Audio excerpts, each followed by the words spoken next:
The Blessed One said, Vaishashasena, what is a place of Dharma? He said, Blessed One, what is called Dharma is the engagement in enthusiastic perseverance, the guarding of ethics and possessing ethics. It is called a treasury of Dharma. Blessed One, this is the arising of a Dharma treasury. The Blessed One said, Vaishashasena, that you thought to pose a question to the Tathagata on this topic is good, very good. He said, for what purpose do Tathagatas arise in the world? The Blessed One said, Vaishashasena, those who are possessed of much learning and highly knowledgeable know the arising of Tathagatas. Once they know of the arising of Tathagatas, they know the arising of Tathagatas to be a source of happiness. At the time when Tathagatas arise in the world, sentient beings know all dharmas. Through skillful means, they know the dharmas. They know mundane and supramundane phenomena. They know the mundane and supramundane wisdom. He said, having realized wisdom itself, what nirvana do they seek out? The Blessed One said, Vaishashasena, once they have thoroughly understood the Dharma, they thoroughly know the Dharma. Vaishashasena, similarly, once they have thoroughly know the holy Dharma in a condensed form, the first attainment arises. Keeping in mind the Dharma just as they have heard it, they will attain the possession of Dharma. Vaishashasena, it is as follows. To make an analogy, a man became a trader, took 1,000 man load of gold and set off seeking profit. His parents say to him, Son, listen, take this 1,000 coin load of gold, carry well this gold of ours and of others. That trader carried away the gold, and by the time a month had passed, he had squandered all that gold. After it was gone, the man reflected and became extremely unhappy. He was pierced with great agonizing pains in his heart. He was filled with remorse and shame and did not go to his own home. His parents heard of this and fell into despair. Their hearts were pierced with great agonizing pains, and even their clothes were torn.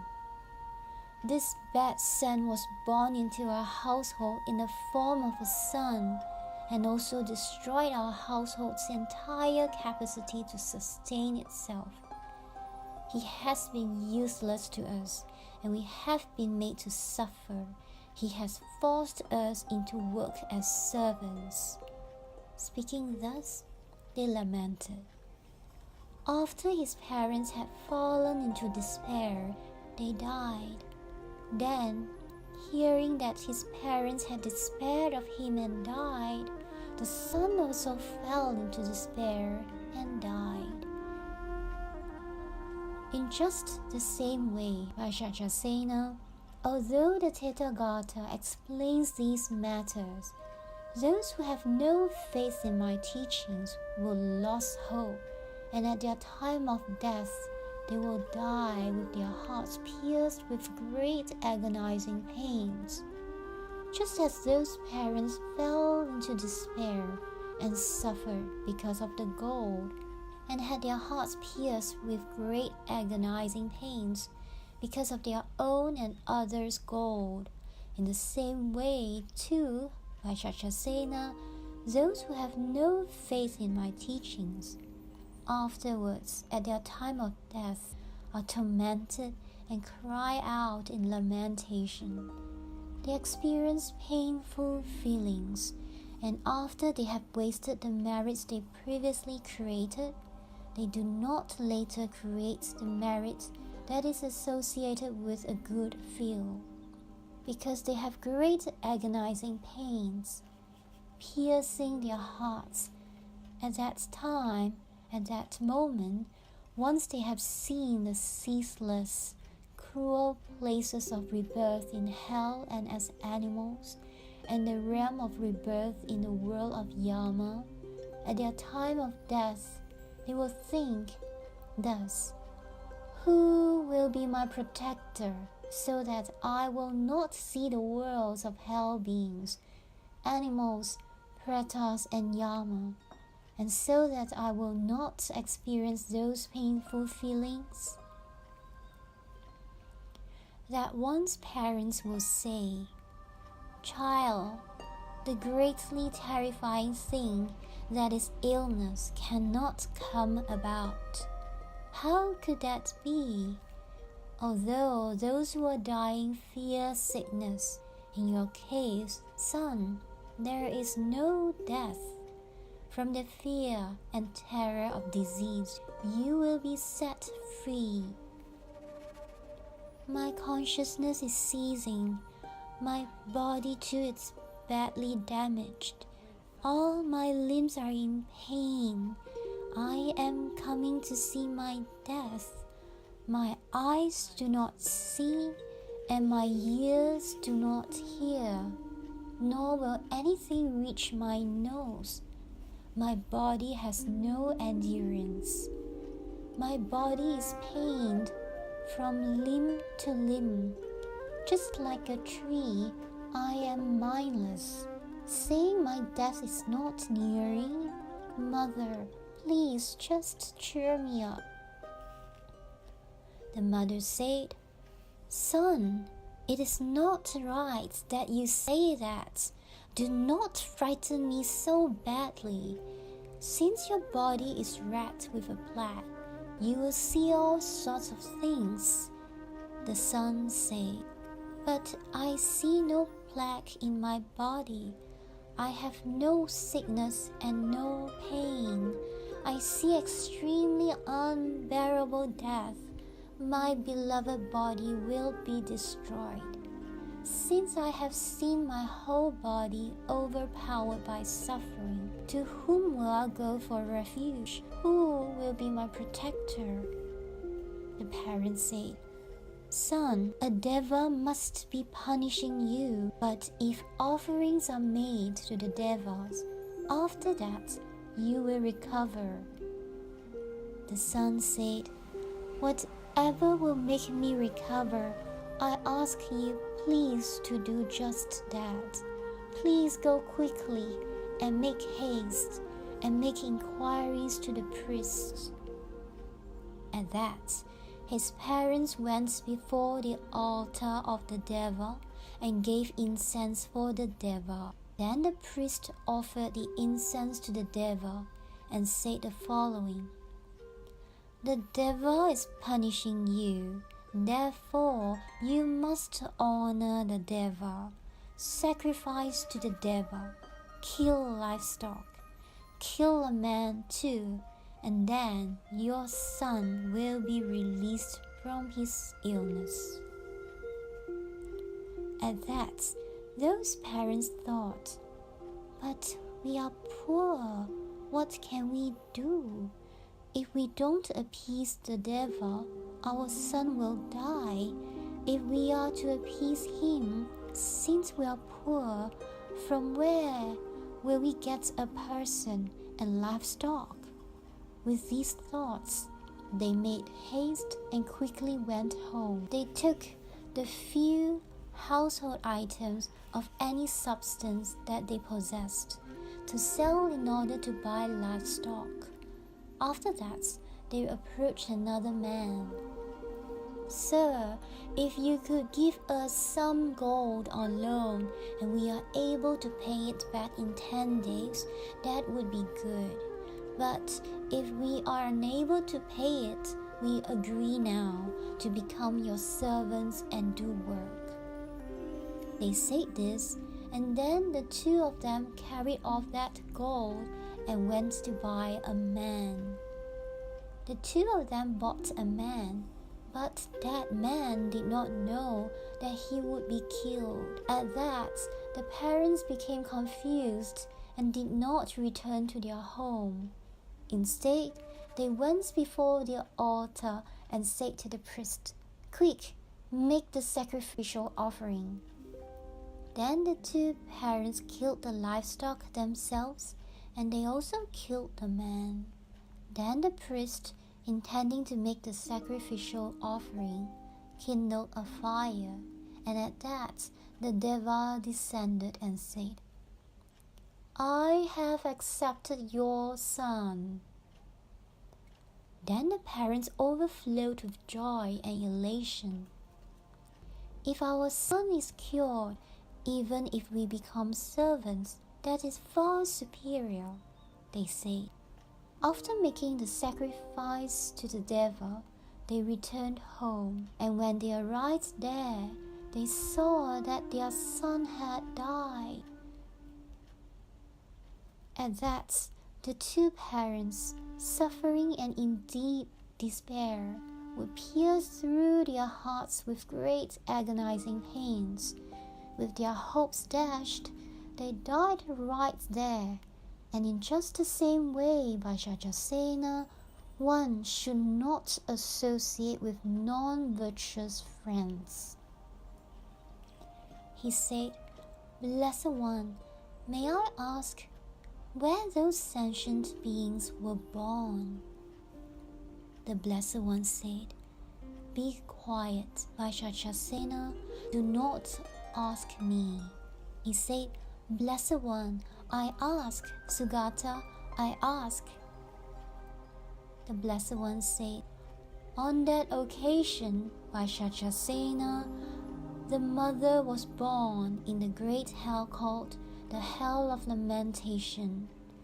The father was born in the great hell called Crushing Hell. The son was born in the great hell called Hot Hell. The priest was born in the great hell of Avicii." He said, "Blessed One, where was that innocent man reborn? What was his future life?" The Blessed One said, "Here, Vaishashasena, that blameless man was reborn among the devas of the heaven of 33. He said, "Blessed One, what was the reason and what was the condition for that man to be born equal in fortune to the devas of the heaven of 33? The Blessed One said, "Listen, Vaishashasena, that man at his time of death, with a mind of faith in the Tathagata, said one time, 'I prostrate to the Buddha.' Vaishashasena, due to that root of virtue, he will experience the happiness of the devas of the 33 for 60 eons. For 80 eons he will recollect past lives. Life after life, he will be free of all painful sorrows. As soon as he is born, he will ward off all sufferings. Those sentient beings are all unable to fully overcome sorrow." He said, "Blessed One, how will all sentient beings be capable of fully overcoming sorrow?" The Blessed One said, "Vaishashasena, they must exert effort." He said, "Blessed One, which exertion of effort?" The Blessed One said, "Vaishashasena, listen. What is called effort is the demonstration of results. It is as follows. What is called the result of stream entry is a place of effort. What is called the result of one's returning is a place of effort. What is called the result of non-returning is a place of effort. What is called the result of our hardship and the cessation, that is the result of an arhat in a place of effort. What is called the result of a pratyeka Buddha and the knowledge of the result of a pratyeka Buddha is a place of effort. What is called the result of a bodhisattva and a place of enlightenment is a place of effort. Vajrayasena, these are what are called places of effort. He said, Blessed One, how are a stream enterer and the result of stream entry to be shown? The Blessed One said, It is as follows. To make an analogy, one man planted a tree, and on that very day the tree took root. And on that very same day, those roots went down a yojana. Another man too planted a tree in the same way. But on that very day, it was shaken by the wind, and that tree did not take root. Then this man removed the tree from that place, and also the other man said, Why did you dig up my earth? And they quarreled and disputed. After that, at that time, the king heard that those two men were quarreling and disputing, and he sent a messenger, saying, Go and bring those two men. As you command, your majesty, he said, and raced off in great haste. He said to the two men, The king summons you. At that, one of the men became frightened and apprehensive, but the other man, without fear or apprehension, was led to where the king was. After they had been led there, they were seated in the presence of the king. Then the king said to the two men, Sirs, why were you quarreling and disputing? At that, the two men arose and addressed the king. Great king, please lend us your ear. Since we do not own any land at all, a tree was planted on a plot of borrowed land. After that, it was shaken by the wind. It did not put down roots, and neither leaves nor flowers nor fruit appeared. Great king, its roots did not go down a yojana. And this man fought and disputed with me, saying, It's your fault. Nevertheless, since I am innocent, your majesty, please kindly understand that I am not even slightly guilty. Then that king sent for his 30 million ministers, and when they had assembled, he commanded, You should speak. The ministers said, What should we speak about? Have you ever seen or heard that on the very day a tree was planted, it put down roots and leaves and flowers and fruit appeared? In a week or half a month, make a determination of this case. At that, those ministers arose from their seats and addressed the king. Great king, it is not appropriate for us to make a determination in this case. We are incapable of determining it. Great king, this is wondrous. For now, this man himself should be spoken to. Sir, is what was said true? Speak. He said, Great king, indeed it is true. The king said, On the very day a tree was planted, roots went down and leaves, flowers and fruit appeared. On that very day you say, These words of yours are hard to believe. No such thing has been seen or heard. At that, the man placed palms together and spoke these words before the king. Kindly go and plant a tree yourself. Please watch as the roots take hold.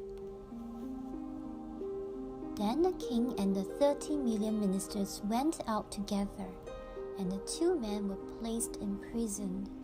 Then the king himself planted a tree, and that tree neither took root, nor did leaves, flowers, or fruit appear. So the king became enraged and said, "You go quickly, come back with axes for felling trees." They were fetched and enraged at the tree planted by that man. He cut the leaves, flowers, and fruits that had arisen on that tree. As soon as he cut that single tree, 12 trees appeared. He cut the 12 trees, and there appeared 24 trees made of the 7 precious substances, together with roots, leaves, and shoots. Then from those 24 trees there appeared 24 birds with golden crests and golden beaks, and feathers made of the 7 precious substances. At that, the king was overcome with rage, and taking the axe in his own hand, chopped at a tree. From the tree there he had chopped, nectar appeared. The king was troubled by that and issued instructions. "Go and remove those 2 men from prison." "As you command, your majesty." He raced off that very instant. The 2 men were removed from the prison and led to where the trees were. The king said, "Did you plant the tree that multiplied when it was cut and became 24? The tree I planted did not grow roots or leaves or flowers or fruit." Then that man said, "Great king, you are not endowed with the sort of merit I have." At that, the 30 million ministers knelt, placing both knees on the ground, and said to the man, "This previous king is not fit, therefore you should be king." Then that man addressed the ministers in verse, "A king's enjoyment is of no use to me, nor have I need of wealth or grain. Since in the Buddhas I have faith, among humans may I become supreme. May I go where the Tathagata is, to the sphere of nirvana, which is peace. The Dharma that leads home to the nirvana, that should be explained to you." Seating himself cross-legged, he then made this avowal: "Due to actions I did in the past, I came to be in the king's jail. But by uttering this prayer, may my karma be depleted." At that, 24 million birds with diamond beaks struck cymbals. Then at that time, at that moment, 32,000 towering palaces appeared. Each of the towering palaces measured 25 yojanas, and from each towering palace there emerged 25 million birds with golden crests and golden beaks and golden faces. They uttered human speech. "When you, O king, cut that tree, the deed that you did was not good. In place of 100 million trees, there came to be just 24. You did not know what sort of being is the one who planted this tree. Due to this wicked act, you will later undergo unpleasant results." The king said, "I do not know the meaning of this. Thus, great ascetic, please explain." The bird said, "It is he who illuminates the world and will become its guide. From the prison that is samsara, he liberates all beings." The king said, "The person whose tree did not grow, that second person, who was he? What wicked action did he do?" twice-born birds, let it be told. The birds said, the person whose tree did not grow, that was the foolish Devadatta, not having done even slight virtues. How is a person's tree to grow? Then at that time, at that moment, after the 30 million ministers heard this Dharmaparyaya, they were all established on the 10 grounds. They each gained clairvoyance. The king too was established on the 10 grounds and attained a clear realization of virtuous Dharma. Then the Bodhisattva, the great being Vaishashasena, said to the Blessed One, Blessed One, due to what cause and what condition have the 33 million ministers come to abide on the 10 grounds and gain clairvoyance?